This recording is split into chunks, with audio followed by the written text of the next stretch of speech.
Buenas tardes, hermanos. Vamos a ponernos en manos de Dios para que Él nos dé su palabra y la fuerza para vivir conforme a lo que Él nos indica. Vamos a orar. Padre Santo, te agradecemos, Señor, el poder estar aquí.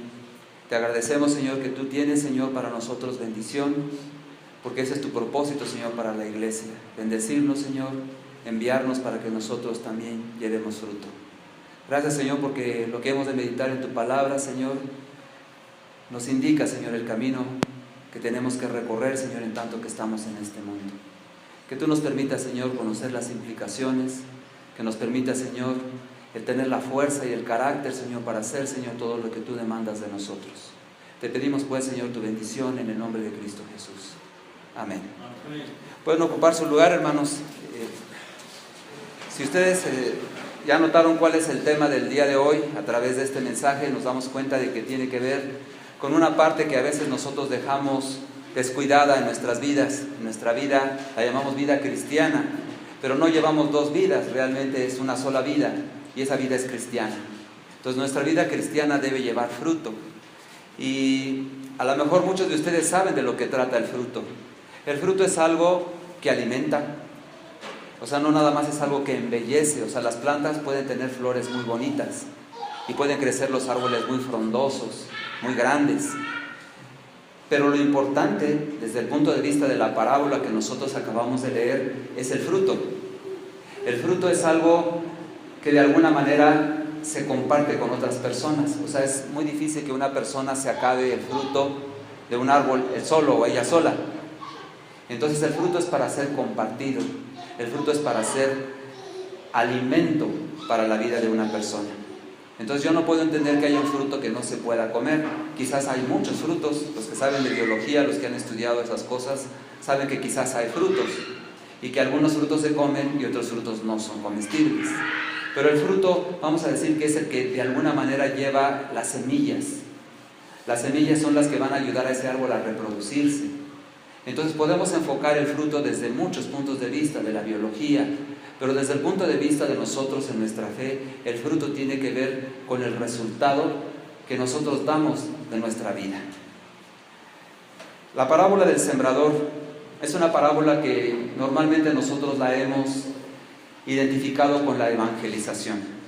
Yo no sé cuántos de ustedes la hayan utilizado o hayan ustedes de alguna manera justificado el resultado de una campaña o el resultado de haber predicado el evangelio con los frutos que se van a dar. El Señor Jesucristo dice que se juntó una gran multitud y Él les enseñaba por medio de una parábola. Y la parábola pues tiene un significado espiritual, utilizando cuestiones de uso común. Entonces cualquiera que ha vivido en el campo, cualquiera que vive en un ambiente no citadino, conoce de lo que está hablando el Señor Jesucristo. Entonces decíamos en alguna ocasión que esta parábola no es para enseñarnos sobre agricultura, no nos va a enseñar sobre biología, sobre las plantas, sino que Él utiliza el lenguaje que todo el mundo conoce para explicar una verdad espiritual o una serie de verdades que de alguna manera van a afectar a los que están oyendo. Entonces aquí vamos a empezar por hacer ese análisis de la palabra de Dios, seguros de que la palabra de Dios nos va a analizar a nosotros y nos va a decir en dónde estamos fallando, y nos va a decir cómo podemos corregirnos, y nos va a decir cómo podemos vivir para llevar fruto. Entonces, hermanos, aunque ya leímos toda la parábola, yo quisiera que empezamos el versículo 8, el mensaje de esta tarde, y nos dice así, Lucas 8:8: y otra parte cayó en buena tierra, y nació y llevó fruto, a 100 por uno. Hablando estas cosas decía a gran voz: el que tiene oídos para oír, oiga. Entonces es lo primero que a nosotros nos impacta. Todas las personas que estaban ahí presentes estaban oyendo lo que el Señor Jesucristo decía. Pero estas palabras que se han repetido tantas veces a lo largo de los siglos, a veces parece como que no alcanzamos a entender su significado. El que tiene oídos para oír, oiga. Entonces la pregunta que nos hace el Señor Jesucristo, que hacía a esa multitud que se reunió ahí, es la misma pregunta que nosotros tenemos que responder. ¿Quiénes son los que van a oír? Según lo que acabo de decir, los que tienen oídos. Pareciera como un pleonasmo, ¿no? Yo muchas veces me pregunto si los jóvenes en la actualidad saben qué cosa es eso. Un pleonasmo parece algo así muy grosero, muy feo. Pero un pleonasmo simple y sencillamente es la repetición de una idea, una hemorragia de sangre. Eso es un pleonasmo. Entonces hay muchos pleonasmos. Y pareciera que el Señor Jesucristo está usando uno.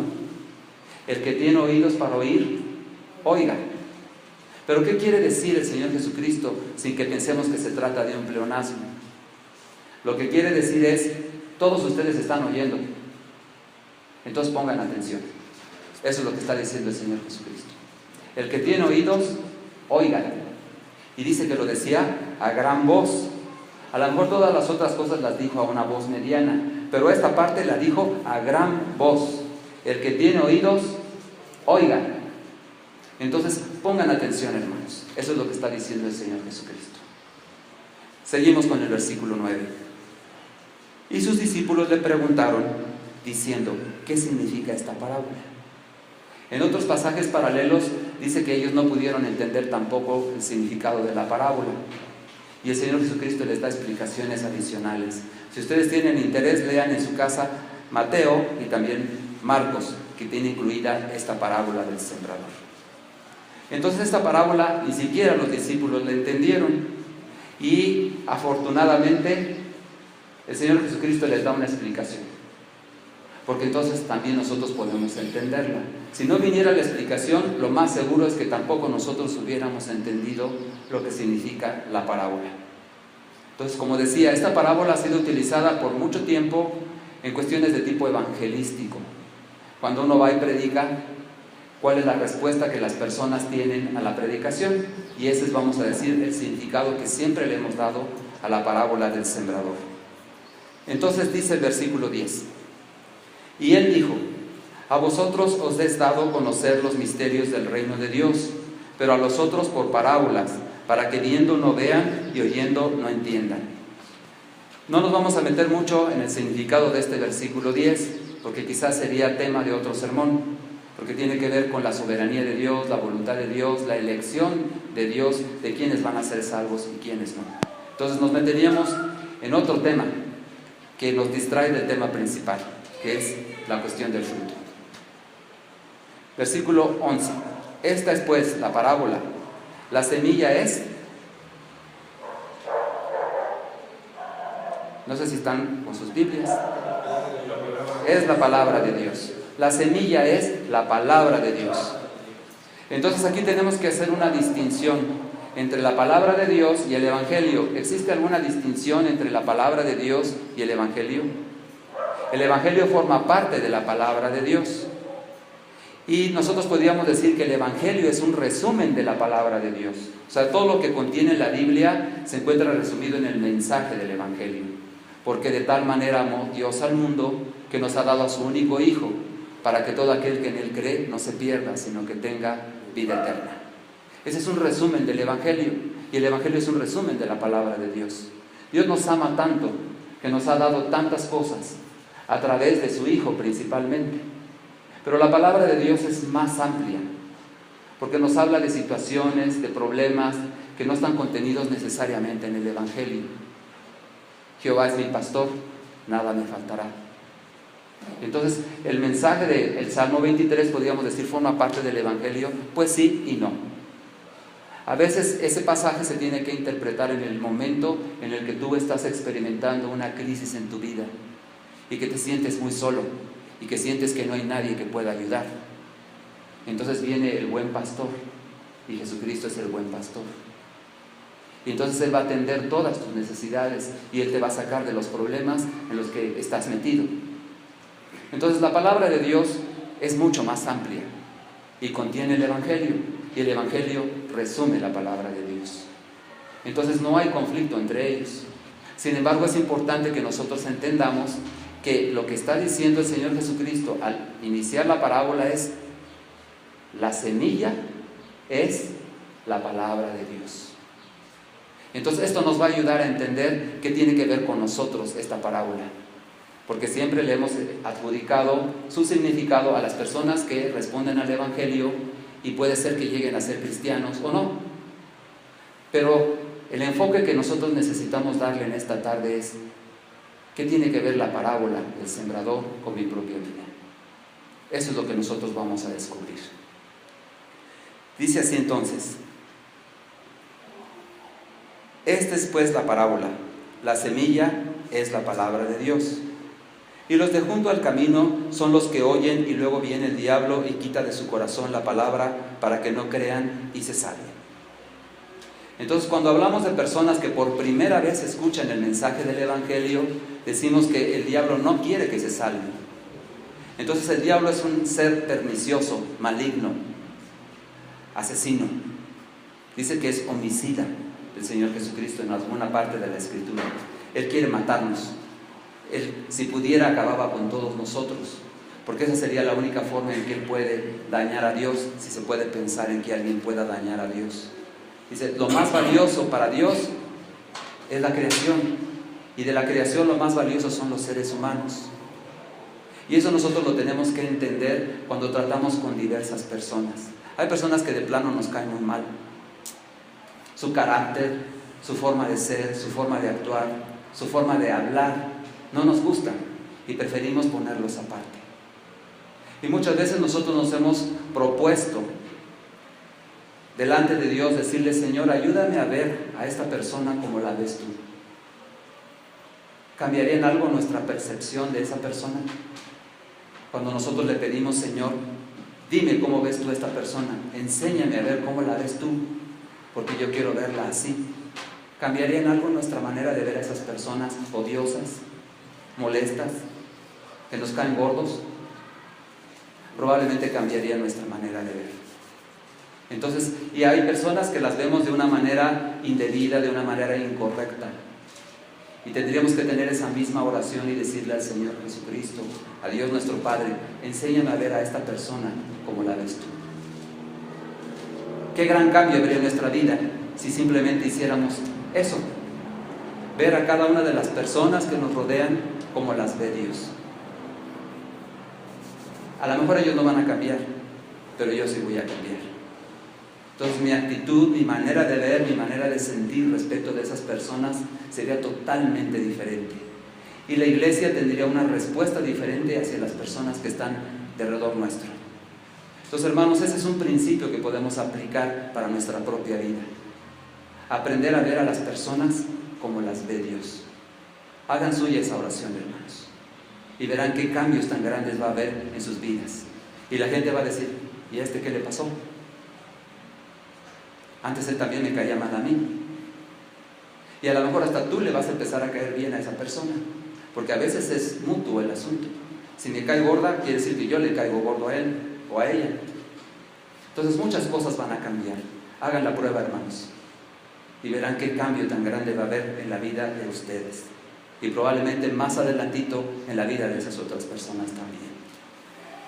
Entonces, esto que estamos leyendo aquí es que hay una semilla que cae junto al camino, y esa semilla, dice el Señor Jesucristo, es la palabra de Dios que cae en los oídos de personas que la entienden, conocen las implicaciones, pero antes de dar un paso fuera de la iglesia, el diablo ya se llevó todo lo que habían escuchado.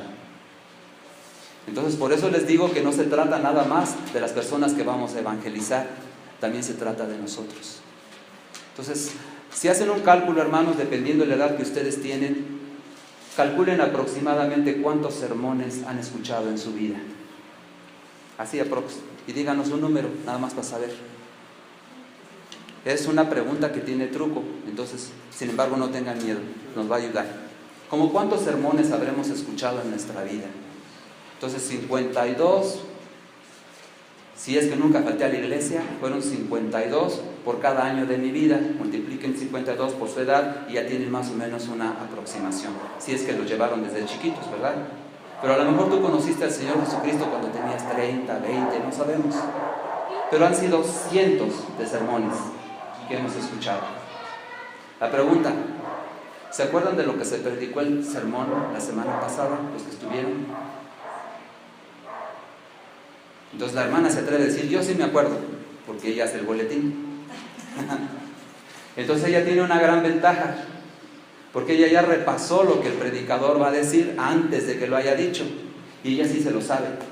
Y es una gran bendición para los que nos toca predicar o dar una clase bíblica, el preparar esa clase, porque a nosotros se nos queda más que a las personas que simplemente lo oyen. Entonces, hermanos, si quieres aprender la Biblia, compártela. Si quieres aprender el mensaje, compártelo con alguien que no lo escuchó. Por ejemplo, llegando ahorita a tu casa, si alguien está ahí y no vino a la iglesia, te voy a platicar de lo que oímos hoy en la iglesia. Entonces, tú ya puedes hacer algo con la palabra, compartirla. Y así de sencillito, no cuesta nada de trabajo, no te da miedo. Lo que van a decir es, ¿ya acabó? Entonces, ¿qué tanto le vas a compartir a esa persona? ¿Y cómo se lo vas a compartir? Entonces, son pequeños cambios que van a tener grandes resultados en tu vida, si quieres progresar, si quieres llevar fruto. Entonces, aquí tenemos dos participantes: las personas que oyen, las personas que saliendo de la iglesia se les olvida, porque el diablo no quiere que se acuerden. Entonces, el sermón de la semana pasada, pues puede ser que todavía haya alguna persona que lo recuerda, pero el sermón que dimos hace un año, más o menos por estas fechas, no me acuerdo ni quién lo dio. Entonces, hay muchos sermones y hay muchas palabras que nosotros sabemos que vienen de Dios, pero que nosotros no las incorporamos a nuestra vida. Ese es un problema. El diablo está interesado en que todo lo que tú oigas se te olvide. Entonces, de nada sirvió que hayas ido a la iglesia, porque se te olvidó. Entonces, fue tiempo perdido. Conforme uno se va haciendo viejo, yo lo puedo ver en mi mamá, y tarde que temprano lo vamos a ver nosotros mismos, lo vamos a padecer. Ella puede ver el mismo programa de televisión muchas veces, como si fuera la primera vez. Entonces, se emociona de nuevo con ese programa. ¿Por qué les estoy diciendo esto, hermanos? Porque hay veces que nosotros hacemos así con la palabra de Dios. Nos parece buena, nos parece eficaz, nos parece importante y nos parece que la podemos vivir, pero se nos olvida. Entonces, algo tiene que ver el diablo en esto, pero también nosotros. Entonces, son dos partes de las que nosotros tenemos que tener cuidado: cuidarnos del diablo y cuidarnos de nosotros mismos, hacer que la palabra de Dios se vuelva infructuosa en nuestra vida. Para que pueda dar fruto, la palabra tiene que permanecer. El segundo, los de sobre piedras son los que, habiendo oído, reciben la palabra con gozo, pero estos no tienen raíces, creen por algún tiempo y en el tiempo de la prueba se apartan. ¿Conocen ustedes a alguien así? Dice aquí que se trata de piedras y nos está diciendo que no hay una raíz, no hay una profundidad en esa planta y por lo tanto tarde que temprano se va a secar. Entonces nos está diciendo algo que es muy fácil entenderlo, porque una planta se nos ha secado porque la dejamos al sol sin ponerle agua. Fácil que entendemos que se va a secar y se va a morir. Y si también plantamos nosotros una semilla en unas piedras, lo más seguro es que no crezca. Lo podemos entender en relación con las plantas, pero en relación con nosotros mismos. Quiere decir que nosotros a veces adoptamos actitudes en las cuales nosotros mismos estamos condenando nuestra propia vida espiritual al fracaso. Dice aquí que la recibieron con gozo. Yo no sé cuántos de ustedes alguna vez en su vida se hayan arrepentido de haber venido a la iglesia. A lo mejor hubo algún altercado, alguna desavenencia entre hermanos y nosotros pudimos pensar, mejor no hubiera ido, mejor me hubiera quedado en mi casa. Pero rara vez, muy rara vez nosotros podemos decir, me arrepiento de haber ido a la iglesia. Lo que sí nos arrepentimos es de no haber ido. ¿Por qué no fui a la iglesia? Pero de haber ido a la iglesia no. Entonces yo sé que cuando ustedes salgan de aquí, ustedes van a regresar a su casa y no van a decir, me arrepiento de haber venido.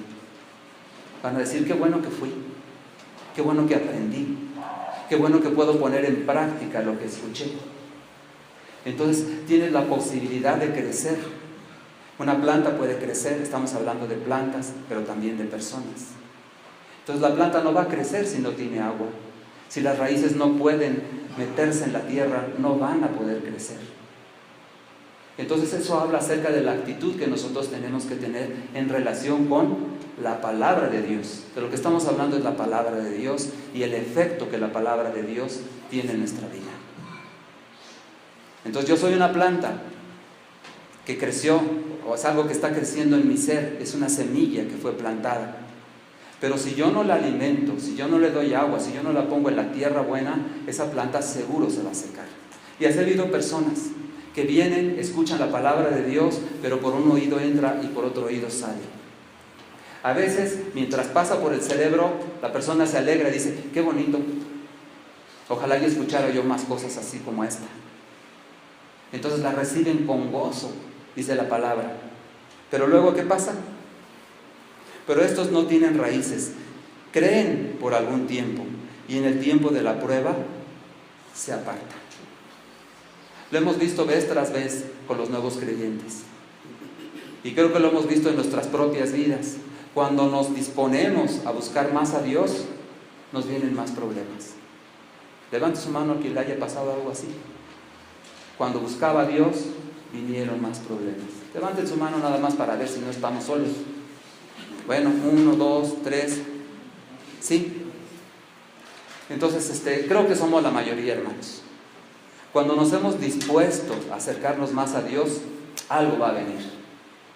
Algo malo va a venir. Se nos enferma alguien, nos corren del trabajo. O sea, nos pasan calamidades cuando decidimos ponernos más cerca de Dios, más dispuestos a hacer su voluntad. Y es el diablo que nos está diciendo, no te salgas del huacal. Así como estás, estás bien. No te esfuerces. Pero si decides ponerte necio y esforzarte y salirte del huacal, yo me encargo que te vaya mal. Entonces aquí la Biblia está reconociendo ese hecho. Nos está diciendo que cuando vienen las pruebas, mejor ya no voy a la iglesia. Y nada más ponemos de ejemplo el ir a la iglesia, pero hay tantas cosas que tienen que ver con nuestra relación con Dios, además de venir a la iglesia.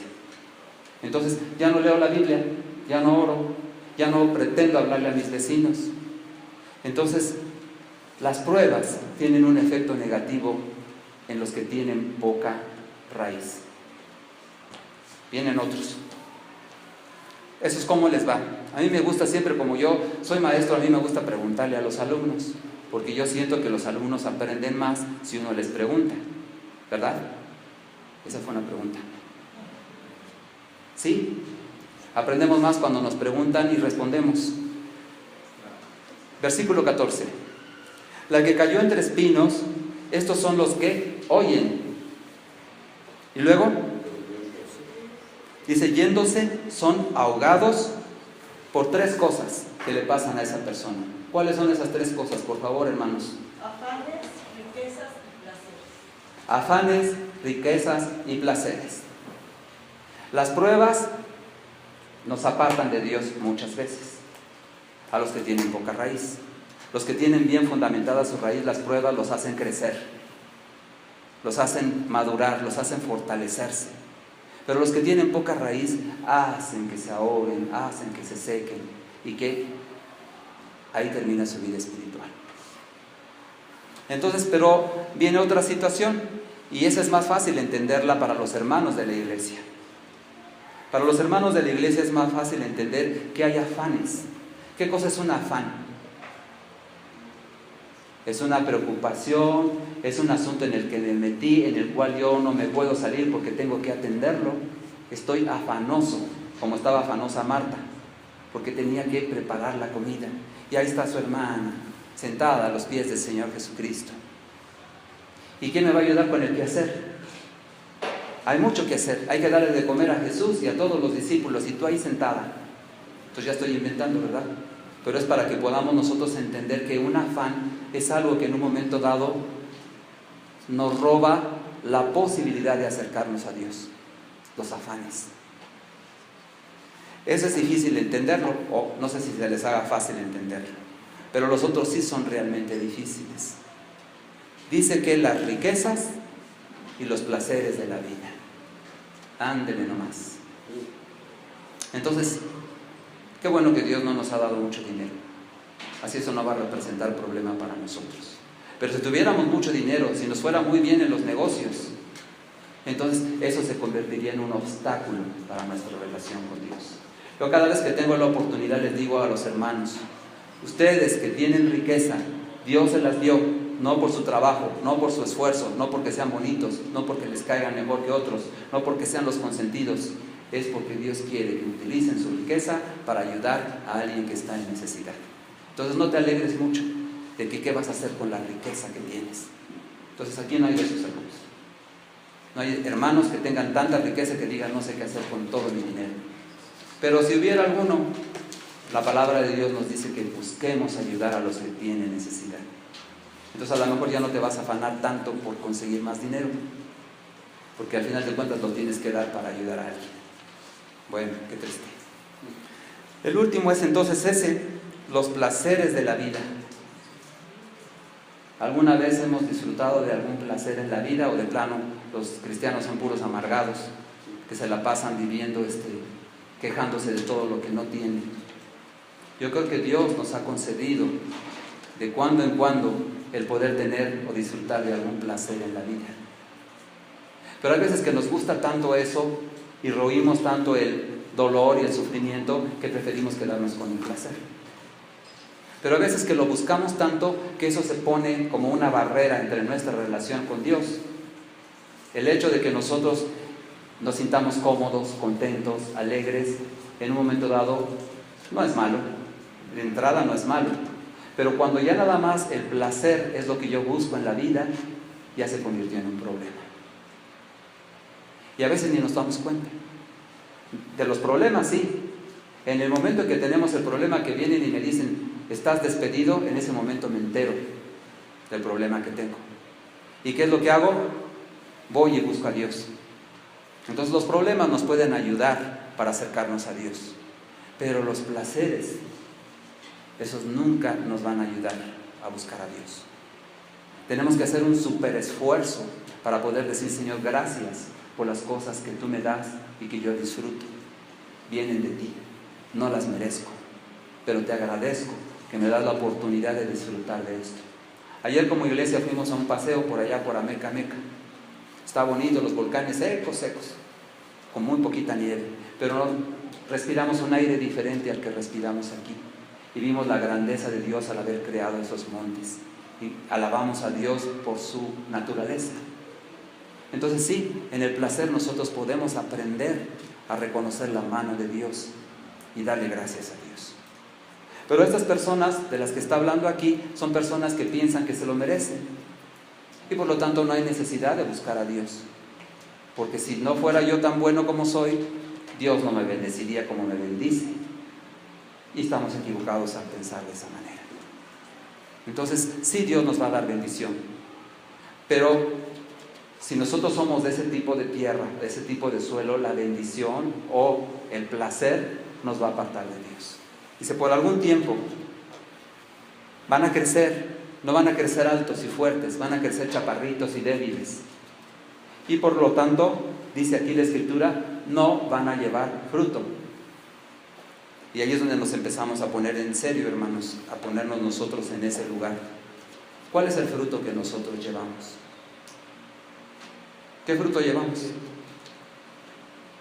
Entonces, si no podemos ver los frutos, quiere decir que a lo mejor ya caímos en alguno de estos problemas. No que seamos algún tipo de esta persona, pero ya estamos metidos en un problema, porque no llevamos fruto. Entonces la semilla debe crecer, no se debe ahogar, no se debe secar. Debe crecer y debe crecer a un tamaño lo suficientemente grande para llevar fruto. Si nosotros no llevamos fruto, entonces ya somos cualquiera de esas otras tres tierras que no respondieron bien a la palabra de Dios. Entonces hay que llevar fruto, hermanos. No tenemos otra. El hecho de estar aquí, en este lugar, escuchando este mensaje, implica que nosotros somos personas que vamos a llevar fruto. A lo mejor no lo hemos llevado en otro tiempo, porque no era nuestro tiempo, pero lo tenemos que llevar tarde que temprano. Tarde que temprano tienes que llevar fruto. Si no, no servimos para nada. Así dice la Escritura. Mas la que cayó en buena tierra, estos son los que corazón bueno y recto retienen la palabra oída. y dan fruto con perseverancia. Sí, entonces, eso es lo que Dios espera de cada uno de nosotros que estamos aquí en esta tarde. Ustedes tienen, hermanos, un corazón bueno y recto. Así los ve Dios. ¿Se acuerdan que les decía yo eso, no? O sea, normalmente nosotros vemos los defectos de las personas, los juzgamos, los criticamos, hacemos muchas cosas malas con las personas. Pero Dios no nos ve así. No nos ve como derrotados, tristes, apáticos, distraídos, flojos. Él no nos ve así, aunque lo somos. ¿Cómo nos ve Dios? Como las personas que tienen el potencial de llevar fruto, de glorificar a Dios, y lo vamos a hacer, porque Dios nos escogió para que llevemos fruto. Así lo dijo el Señor Jesucristo en el Evangelio según San Juan. Yo los he puesto para que lleven fruto y para que su fruto permanezca. Hermanos, pienso que podemos orar pidiéndole a Dios que nos dé el fruto de nuestro trabajo. A veces no evangelizamos y eso está muy mal. Y a veces evangelizamos pero no sabemos cómo hacerlo y no recibimos fruto, no colectamos el fruto. Entonces podemos pedirle a Dios: Señor, dame fruto, como decía Raquel, dame hijos o me muero. Creo que todos nosotros podemos decirle a Dios así: Señor, hasta ahorita yo no he llevado mucho fruto, soy hijo tuyo, escuché la palabra, la recibí con gozo, pero necesito llevar fruto, Señor. Entonces dame el que yo pueda llevar fruto, el que pueda decir en algún momento dado: esta persona va a ir al cielo y va a pasar la eternidad con Dios gracias a que yo le hablé de Jesucristo. Yo no la voy a convertir, lo único que tuve que hacer es hablarle de Cristo. Pero ese es el fruto que yo le voy a llevar a Dios. Entonces cada uno de nosotros va a llevar sus frutos. Y hermano, vete preparando, porque vienen tiempos en los cuales tú vas a llevar fruto. Porque si no, vamos a caer en alguna de esas otras 3 tierras, y eso ninguno de nosotros lo quiere. Nosotros queremos llevar fruto, y nuestro fruto tiene que permanecer. Hermanos, esto es tan importante, porque es un signo de ser cristiano. Dice: yo los he puesto para que vayan y lleven fruto. Para eso nos puso Dios. O sea, qué bueno que ya nos salvó, ya nos redimió, ya pagó nuestras culpas. La deuda que teníamos con el Señor Jesucristo la pagó. Pero esa nada más es parte del plan de Dios para nuestra vida. La otra parte es: tienes que llevar fruto. Y tu fruto va a permanecer. Ahorita vamos a ver algunos ejemplos, hermanos, de cómo podríamos nosotros empezar a llevar fruto. Pero lo que nos tiene que quedar muy claro es que para eso estamos. Entonces yo me voy a saltar, adrede todavía continúa, ya terminó la parábola. Pero tiene que entenderse lo que dice, por ejemplo, el versículo 18 y el versículo 21, que los vamos a dejar para el final. El 18 ahorita.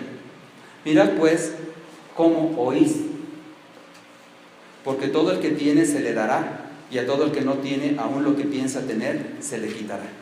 Entonces aquí hay un problema que tenemos que entender muy bien. Todos nosotros oímos, así comenzó el mensaje.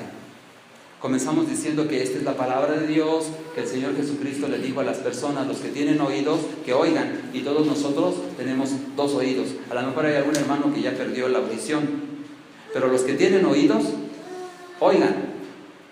Y aquí el 18 dice: mirad pues cómo oís, porque todo aquel que tiene se le dará, y todo aquel que no tiene, aún lo que piensa tener, se le quitará. En otra parte, el Señor Jesucristo habla acerca de que nosotros tenemos que ser limpiados para poder llevar fruto.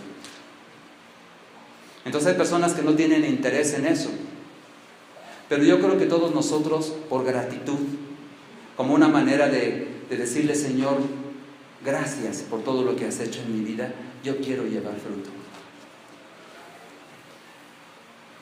Yo no sé si a ustedes, hermanos, les pasa, creo que a todos nos pasa. Quizás hay una persona en nuestra familia, quizás hay un sobrino que anda descarriado, que anda sin saber por dónde va.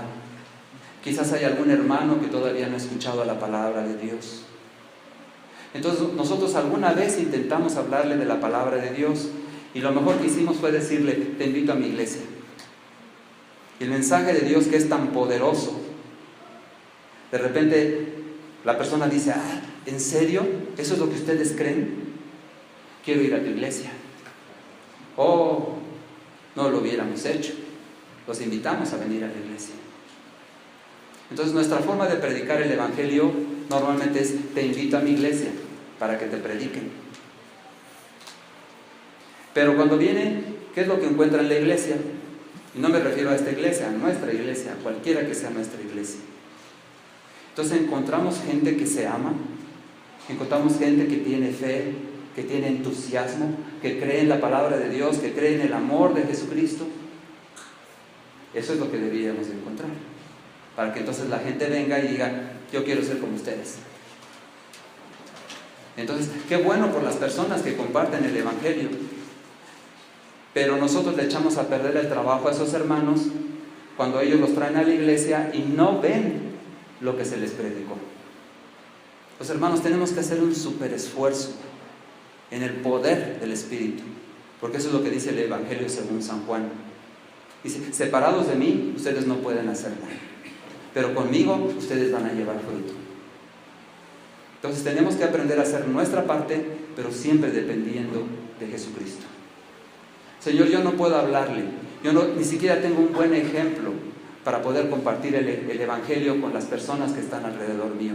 Pues empieza a limpiarte. El otro día tuvimos un conflicto con un vecino que es santero. Mi hermana adora a los animales y el santero mata a los animales. Entonces mi hermana se pone a pelear con el santero por defender a los animales. Entonces ahí nosotros ya dimos mal testimonio, porque en lugar de ver por esas personas y de ver cómo le va a hacer Dios para que esas personas crean en Jesucristo, Señor, de plano yo no puedo hacerlo. El otro día que yo hablaba con él, con el señor santero, él decía, miren, no se preocupen por mí, preocúpense por ustedes, porque viven una vida de acuerdo a lo que ustedes dicen que creen. Y entonces uno siente eso como una bofetada, ¿no? Un golpe que le dan a uno en la cara. Entonces, ¿cómo estamos viviendo nuestra vida cristiana delante de la gente que nos está viendo? La gente dijera, yo quisiera ser como tú. Bueno, pero esos están con problemas demoníacos, ¿no? Entonces no van a decir cosas bonitas. Entonces ellos dicen eso, dicen, es más, ni siquiera intentes evangelizarme porque yo no quiero saber nada de tu religión. Y uno ya se siente así todo apachurrado, pues ya no quiere que le hable, ya no le voy a hablar. Eso soy yo. Pero el Señor Jesucristo tiene otros planes. El Señor Jesucristo sí puede transformar las vidas, yo no puedo. El Señor Jesucristo puede hacerlo. Entonces tenemos que aprender a confiar en Él. Tenemos que aprender a ponernos de acuerdo con Él. Señor, ¿qué vamos a cambiar? Tú la parte que yo no puedo y yo la parte que me mandas que haga. Esa es la fórmula de siempre, hermanos. Es la misma fórmula. No ha cambiado para nada. Entonces, ¿qué puedes hacer tú? Tú lo puedes todo. ¿Qué puedo hacer yo? Señor, solamente lo que me pides que haga, que vaya y le hable. Entonces, ¿cuántos muchachos? Pues a mí me preocupan mucho los jóvenes de ahora, porque gracias al teléfono celular ya han perdido la capacidad de analizar. Ellos siempre tienen respuestas, porque buscan en el celular y encuentran la respuesta, pero nunca encuentran una explicación de por qué eso surgió así. Eso ya se perdió. Entonces uno quiere platicar con ellos y como que no entienden las implicaciones. Entonces, ¿qué necesitamos? Jóvenes que hablen el mismo lenguaje, pero que conozcan a Dios. Entonces hay muchas cosas. Si tú examinas en una noche, cuando ya todos se fueron a dormir, ¿quiénes son las personas de tu familia que están sufriendo, que son indiferentes, que no conocen a Dios?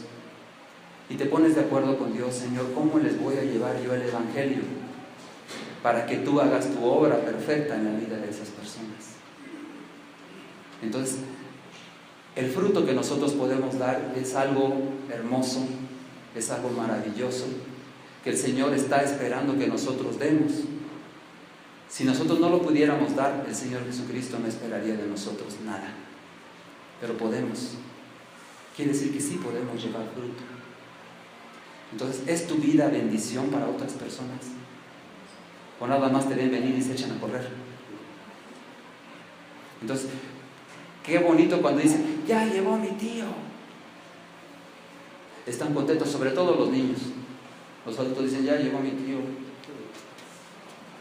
Pero los niños dicen, ya llegó mi tío, y corren a abrazarte.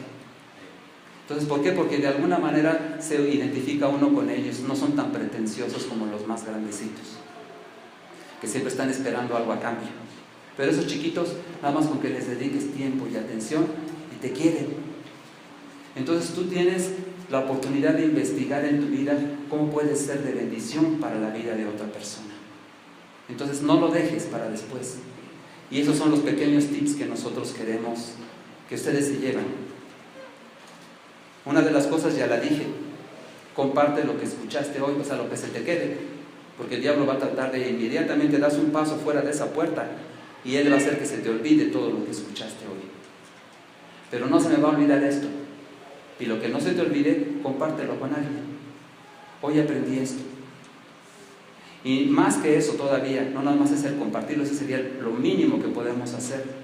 Pero nosotros podríamos decir, Señor, dime cómo puedo poner yo en práctica el día de mañana con un compañero, con una persona, con alguien que tú pongas en mi camino. ¿Cómo voy a poner en práctica lo que yo escuché ayer domingo? Entonces, si nuestras ideas, nuestros pensamientos, nuestros recuerdos los practicamos, no se nos van a olvidar. Se dice que el pecado comienza con un mal pensamiento. Ya lo hemos dicho otras veces aquí. Los pecados que nosotros cometemos es, se me ocurrió hacer algo malo. Yo sé que eso es malo y debería desechar ese pensamiento, pero no lo desecho, sigo pensando y pensando y pensando en eso mismo, hasta que al final, dice la Escritura, que trae como consecuencia el pecado. Entonces caigo en pecado y caigo en muerte, en condenación. Es como una cadenita, como una bola de nieve que baja por la montaña. Tú puedes detener la tentación cuando la bolita de nieve apenas comienza, pero si tú la dejas rodar y rodar y rodar por la montaña, ya no la vas a poder detener con nada y te va a zarandear, te va a revolver, te va a destruir, te va a aventar por allá. ¿Por qué? Porque no supiste distinguir el momento en el que tú podías salir victorioso. Después ya es muy tarde. Entonces los pensamientos nos llevan a los pecados y los pecados nos llevan a las acciones que nos llevan a la muerte. Lo mismo sucede con los buenos pensamientos. Si tú tienes un buen pensamiento y persistes en ese pensamiento, entonces eso te va a llevar a hacer una buena obra.